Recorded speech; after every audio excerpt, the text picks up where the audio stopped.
Hi అమ్మా, welcome back to Sayamma kitchen. అందరూ బాగున్నారా? నేను కూడా బాగున్నాను రా. మంచి రెసిపీతో వచ్చాను.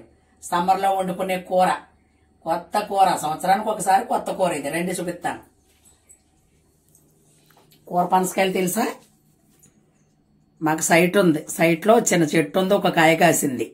ఏమ్మా, ఆ కాయ మా మామయ్య గారు పంపించారు మా ఊరు నుంచి. ఒక కాయ, ఒక ముక్క వాళ్ళకి ఇచ్చి ఒక ముక్క నేను తీసుకున్నాను మీ అందరికి వండి చూపిద్దామని చెప్పి. ఏమ్మ, ఇది పనసకాయ తెలుసు కదా, కూర పనసకాయ అంటారు. ఇది కూర పనసకాయ మీకు వండి చూపిద్దామని చెప్పి ఇందులో వేసే రెసిపీ చూపిస్తాను మీకు. ఓకేనమ్మా. అల్లం వెల్లుల్లి పేస్టు, పసుపు, కారం, ఉప్పు, గరం మసాలా. ఇది పక్కది గరం మసాలా, ధనియాల పౌడర్. ఇందులో వేసుకుని కొత్తిమీర. అమ్మ, ఇదిగో జీడిపప్పు పేస్టు. మన ఉడుకుల దగ్గర చల్లారి ఫ్రిడ్జ్లో పెట్టాను. ఓకేనా? సింపుల్గా చేసి చూపిస్తాను మీకు. ఇప్పుడు అందరూ తినే కర్రీ ఇది. ఓకేనా? పెళ్ళిళ్ళలోనూ కట్టేస్తారు ఫంక్షన్లో. ఇప్పుడు స్టార్ట్ అయిపోయింది కదా, ఏప్రిల్ మే నెలాఖరు వరకు కూరలు వండుకుంటారు. ఇది పనసకాయ కూర. పనసకాయ పొట్టు ఇంకోసారి చూపిస్తాను. ఇది పనసకాయ కర్రీ. ఓకేనమ్మా, సూపర్ ఉంటుంది. మళ్ళీ మటన్ చికెన్ కూడా సరిపోదు. మటన్ అంత బాగుంటుంది, అంత రుచిగా ఉంటుంది. ఎంతో కాయలు, చిన్ని కాయ కాసిందంట. అమ్మాయి ఆయిల్ పోస్తున్నాను. సింపుల్గా అయిపోద్ది. పనసకాయ నేను ఏం చేశాను తెలుసా? బాయిల్ చేసా. బాయిల్ చేసి వాటర్లో వాష్ చేశాను అనమాట. ఇదిగో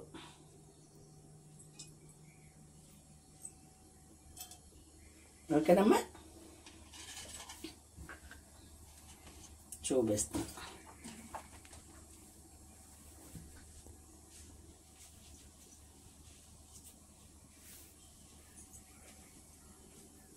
ఉల్లిపాయ, పచ్చిమిరపకాయ. నేనంటే వేరే కూరలోకి వేస్తాను, అందుకని ఇది ఎంతో కదా ఒక ఉల్లిపాయ.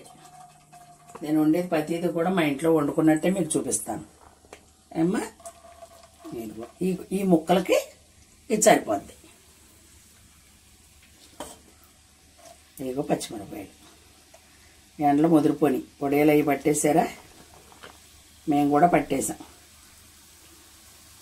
అందరూ చూపిస్తున్నారు కదా అని మేము చూపించలేదు. పెట్టాం, బాగా మగ్గిపోద్ది.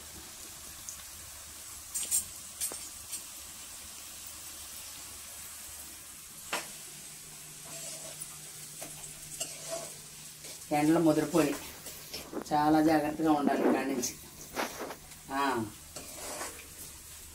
సొగ్గు బియ్యం జావా, సబ్జా గింజలు నానబెట్టుకుని ఉంచుకుంటే కొంచెం ఇంట్లో పెద్దోళ్ళు గట్ట ఉంటారు కదా, కనుక తాగొచ్చు. షుగర్ ఉన్నవాళ్ళు మట్టికి సాల్ట్ వేసుకు తాగండి. మామూలుగా ఉన్నవాళ్ళు పంచదార వేసుకోవచ్చు. ఓకేనమ్మా. ఇది అల్లం వెల్లుల్లి పేస్ట్ అమ్మా.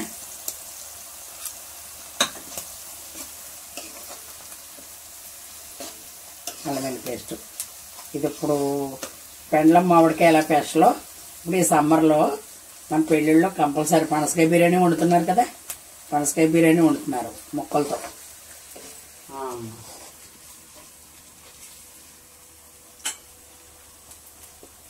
కారం వేస్తున్నాం, కొత్త కారం కదా, అంతే 2 స్పూన్లు. మన ఇంట్లో వండుకునేది కదమ్మా, సింపుల్గా. ఆ ముక్కలు తవతో కొలిసిస్తారు మనకి, తవుడు ముక్కలు అయ్యి అలాగా కొనుక్కుంటే. పనసకాయ పొట్టు కూడా అలాగే. తిరుగు గరం మసాలా, ధనియాల పౌడర్ కూడా వేసేస్తున్నాం.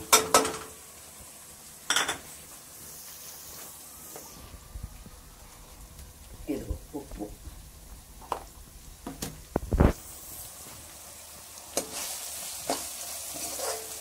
ఆల్రెడీ ఇదిగో బాయిల్ చేసాను.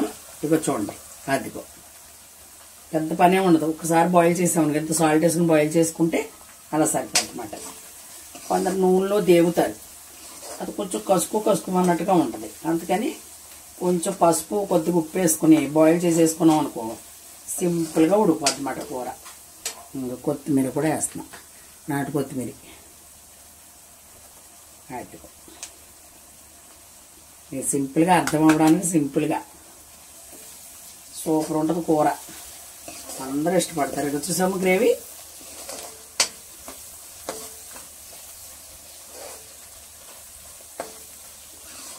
ఎక్కువ టైం ఏం తీసుకోవచ్చు.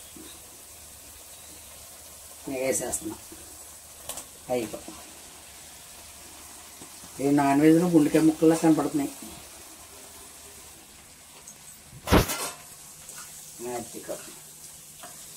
ఇది అప్పుడే పనసకాయ స్మెల్ వచ్చేస్తుంది. కూర మసాలా వేసేటప్పటికి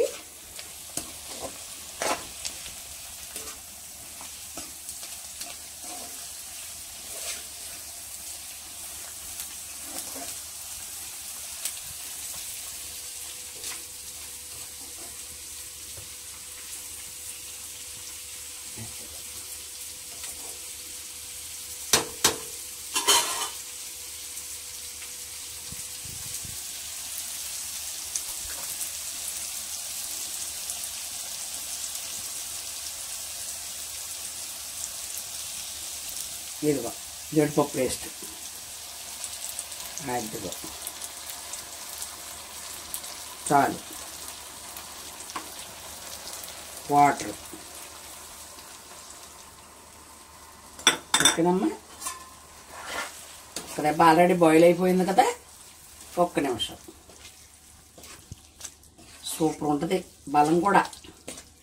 పనసకాయ కొందరు అయితే ఓతమ గట్ట అంటారు, కానీ మనం ఒకసారి తినేదానికి ఓతమే ఉంటుంది, కానీ చాలా చక్కగా నాన్ వెజ్ కూరలాగా ఉంటుందన్నమాట. అది అమ్మనండి, ఇంకా అయిపోయింది కూర. చూడమ్మా, టైం 5 నిమిషాలు తీసుకుంది, అది అయిపోయింది. చూసావు, నూనె తేలిపోయింది. తర్వాత చిన్నమాట, 1 కిలో తెచ్చుకోండి, 3 కూరలు అవుతాయి మనకి. ఏమ్మా, కవర్లో కట్టేసుకుని అందంగా డ్రీప్లో పెట్టుకోండి ఫ్రీజర్లో.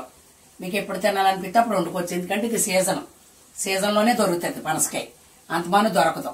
మనకు మళ్ళీ తినాలనిపించింది అనుకో, అందంగా వండుకోవచ్చు. ఓకేనమ్మా, ఇది చపాతీలో తినొచ్చు, పుల్కాలో తినొచ్చు, చాలా బాగుంటుంది అసలు. ఒక్కసారి వండి ట్రై చేసి నాకు కామెంట్ రూపంలో పెట్టండి మీరు, బాగుందా ఆంటీ అని. అసలు వదిలిపెట్టరు, అసలు పిల్లలకు కూడా పెట్టచ్చు. ఓకేనమ్మా, పిల్లలకు గుండెకాయ ముక్కలని అబద్ధవాడు తినిపించేయచ్చు.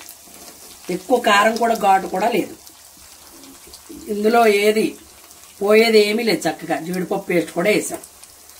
ఓకేనమ్మా, సింపుల్గా చేశాను. సమ్మర్ వస్తుంది కాబట్టి చాలా జాగ్రత్తగా పిల్లల్ని చాలా జాగ్రత్తగా చూసుకోండి అమ్మా. అమ్మా, పిల్లల్ని మట్టిని చాలా జాగ్రత్తగా చూసుకోవాలి, బాగోలేదు అసలు వాతావరణం. సరేనా? మరి సబ్స్క్రైబ్ చేసి బెల్ బటన్ నొక్కి నాకు అందరూ కూడా ఫ్రెండ్స్ అందరూ ఫాలో అయ్యి ఫ్రెండ్స్కి చెప్పుకుని నా వీడియోలు చూస్తారని ఆశిస్తున్నాను. ఏమ్మా, మళ్ళీ ఇంకో రెసిపీతో రేపు పొద్దున కలుస్తాను. ఓకేనమ్మా, బాయ్ బాయ్.